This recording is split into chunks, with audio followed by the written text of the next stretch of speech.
kow halka ka bilaabanta najaaxa iyo successfulka iyo guushu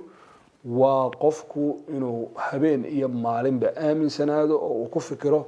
noloshiisa inuu isagu mas'uul ka yahay boqolkiiba boqol. waa inaad ogaataa haddii noloshaada aad ku guulaysatana adigunba lafahaaga u guulaystay, haddaad fashilantana adigunba lafahaaga u fashilmay. laa axad qof kale oo arrintaas saameyn ku leh ama sabab ku leh ama aad u eersato ama aad hoosta ka xariiqdaa ma jirayo. xamal mas-uuliyata nafsika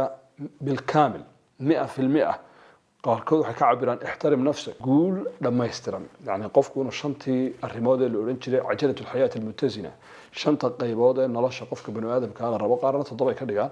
shanta qaybood ee la rabo qofka bani aadamka ah inuu ka guulaysto bil ka wada guulaysto. marka qofka bani aadamkii la qabsi buu leeyahay, isagoo kuleel joogi jira haddii qabow la geeyo qabowgaa iskala qabsadaa, haddii meel isagoo ammaana jooga rafaad la geeyo iyo meel rasaastu dhacayso 4 cisho kadib iskala qabsadaayo ta'aqlum wuxuu samaystaa bii'ada inuu ibni aadamku fahmo la falgalo. falgal buu sameeyaa qofka bani aadamka. 5 xeer baan soo gudbin doonaa oo aasaas u ah cid kastoo doonaysa inay najaxdo, aasaas u ah cid kastoo najaxday, ama ha loo sheego ama yaan loo sheegin, cid kastoo najaxday iyadaa aasaas u ah. waa laga yaabaa qofku inuu cilmi ku qaato sidoo kale darsi muxaadara ama qoraal ka akhriyo ama si kale u helo. waxaa kaloo laga yaabaa inay noloshu barto, noloshu si dheer iyo rafaad iyo kadeed ay ku bartaa laga yaabaa. marka insha allahu tabaaraka watacaala 5 qaanuun ayaynu sharixi doonaa. haddaad doonayso inaad abuurto shakhsiya naajixa, shakhsiya naajixa waa annajaax shaamil baan ka hadlaya anigu mar walbana taasaan u ololeeyaa dadka ku dhiirigeliyaa guul dhammaystiran. yani qofku inuu shantii arrimood ee la odhan jiray cajalatu alxayaati almutasina, shanta qaybood ee nolosha qofka bani aadamka la rabo, qaarna 7 ay ka dhigaan, shanta qaybood ee la rabo qofka bani aadamka ah inuu ka guulaysto bil ka wada guulaysto. xiriirka ilaahay uu leeyahay tabaaraka wa tacaala aliimaaniya waa inuu guulaysto qofku, alsixiya waa inuu xagga caafimaadkiisa ka guulaysto, aliqtisaadiya xagga dhaqaalaha iyo hantida qofku waa inuu ka guulaysto, alcilmi aqoon ahaan qofku waa inuu u guulaysto, calaaqaad xiriirka dadka uu leeyahay waa inuu ku guulaysto. shantaba waa inuu ku guulaysto. macno allaaliya macno ay taraysaa ma jirto. qofku hadduu la yimaado waxaa la yidhaahdo annajaax aljuz'i, qaybo nolosha ka mid hadduu ku guulaysto waa najaaxun faashil baa la yidhaahdaa. waana dhinacna uu ka fashilan yahay, dhinacna uu ku guulaystay. matalan waxaad arkaysaa qof hanti badan haysta, lacago wanaagsan, meherado badan ay u socdaan, laakiin dee noloshii kaloo dhan baa ka burbursan. habeenoo dhan balwad kusoo jeedaya, ilaahay buu ka go-an yahay tabaaraka wa tacaala, balwada khariban baa laga yaabaa inuu ku jiro, noloshiisu way ololeysaa. waxaa laga yaabaa mayna inuu cagsiga kale qof iimaaniyaadkii iyo cibaadadiisi iyo dhisan yihiin, laakiin noloshii kale uu yahay mid dad ku dul nool, caala cala alghayr, gacmaha hoorsanaya, maalinba wixii la doono laga soo yeelayo, maalinba meeshii la doono laga eriyayo. hadi musiiba. marka waxaa la doonayaa qofku inuu ku dadaalo una gaari karaaye annajaax ashaamil. waana waxaan meeshaba u fadhino waqtiga badan u bixinayno, aynu u diyaarinayno si markaa aynu dhammaanteen uga faa'iidaysano. okay, qaanuunka koobaad, xeerka koobaad ee xeerarka u asalka ah ee qofku inuu najaxo sababta ugu weyn u ah bacda tawfiiq illahi tabaaraka wa tacaala waa taxamal mas-uuliyata nafsika bilkaamil 100%. qaarkood waxay ka cabiraan ixtarim nafsik, qaarkood waxay ka cabiraan qadir daatak. kow halka ka bilaabanta najaaxa iyo successfulka iyo guushu waa qofku inuu habeen iyo maalinba aaminsanaado oo uu ku fikiro noloshiisa inuu isagu mas'uul ka yahay boqolkiiba boqol, aanu dhinac kale daalacanin, dhinac kale eegin, dhinac kale eedaynin. noloshiisa qofku inuu isagu u tashan waayo meelo kale eegaa aafooyin fara badan bay keentaa, inuu meelo kale ku tashadaa. waa inaad ogaataa haddii noloshaada aad ku guulaysatana adigunba lafahaaga u guulaystay, haddaad fashilantana adigunba lafahaaga u fashilmay. laa axad qof kale oo arrintaas saameyn ku leh ama sabab ku leh ama aad u eersato ama aad hoosta ka xariiqdaa ma jirayo. laa ahalkaagaan sabab u ahayn guushaada iyo guuldarradaada. waa laga yaabaa dadku inay ku caawiyaan, laakiin binihaaya haddana waa adiga. waa laga yaabaa dadku inay sabab kuugu noqdaan, inay mararka qaar ku fashiliyaan, laakiin haddana aakhirka waa adiga. adigunbaa ilaahay tabaaraka wa tacaala wuxuu ku siiyey quwata ta'aqlum maca alwaaqic. ibni aadamku wuxuu leeyahay quwada la qabsiga, awoodda la qabsiga la yidhaha buu leeyahay. waxyaabaha kale ma laha la qabsiga,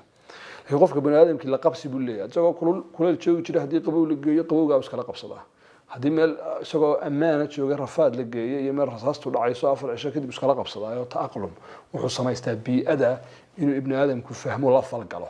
falgal buu sameeyaa qofka ibni aadamka marka guusha aad guulaysatana aday kugu xidhan tahay najaaxa aad najaxdaana aday kugu xidhan tahay laa tastaslim zimaamkaaga qof kale iyo cid kale ha u dhiibin ha sugin guusha ahalkaaga ha ka sugin ilmahaaga ha ka sugin xaaskaaga ha ka sugin hooyada iyo aabbaha xataa ha ka sugin sababtoo ah dee iyagu wayba kusoo barbaariyeen waxay kugu caawiyeen inaad iyaga jiido ood iyaga wax ka dhigto marka iyagii dib ha uga sugin oo iyagii dib ha u eegin وكلهم آتيه يوم القيامة فردا كلمة إلهي كوابورة تبارك وتعالى آخرنا كلمة تيس مركي دقالك أحد لا تشبه لباتضو تمدي قل هو من عند أنفسكم الله تبارك وتعالى دتك أيو سعري صحابة اللي وإذنك مركا successful نجاح قوش أتقاريسو وإن أدو إسكو تشطو إسكا إلالي حسابها دتكو أي سوقي جيستان أما لك إني كتيرين أيام مستقبل كأيليهين مثلا dad fara badan waxay isaga noolin hawa ah walaalkay baa dhoofayoo insha Allah isaga wax ka rajaynaya inuu soo diro maxay baan proposal u xareystayoo halkaasaan ka sugayaa u fadhiyaa dabeeto kaasaan ka sugayaa halkan habar yartay baan kan ka sugayaa noloshiisa gabigeeduba waa intidaaraat ala ghayr cid kale wax ka sugaya cid kale ku taxanya noloshu marka la soo ururiyo waxa lagu tusaaleeyay qof qariiq ah qof markuu biyaha ku dhex dhaco uu qarqoomo ma yiraahdo wartalo dabdamiskii qoladii dabdamisku maxay ii soo gaari waayay wartalo tii dawladda ahayd aaway waxa kama fikiro maba haleelo waqti uu kaga fikiro wartalo kii saaxiibka ahaa muu ku soo gaaro gabiga hamigiisu wuxuu isugu soo ururaa qofka qariiq biyo ku haftoon war biyahan sida uga baxda halku gaaraba uu laacaya ilaa ama uu ku badbaado ama uu ku dhinto noloshu waa saas ha ku xisaabtamin cid kale dawlad iyo fulaan iyo hebel iyo kan iyo hadii ilaahay keeno waa alxamdulillah hadaa aanu rabbi keenina waa rabbil caalamiin ilaahay baa ku nool jalla jalaaluhu إلهي بكسية أود أتكون المرتو الله منعم إلهي ومنعم وتبارك وتعالى أدومي ساك لبس يقول نمعي أنا الله شمالك قالوا بعضنا يقول نعمي أودها إليه نبو أديك أنا كسية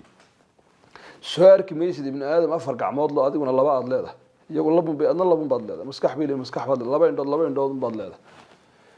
وهذا كان الوكالة تجي لكن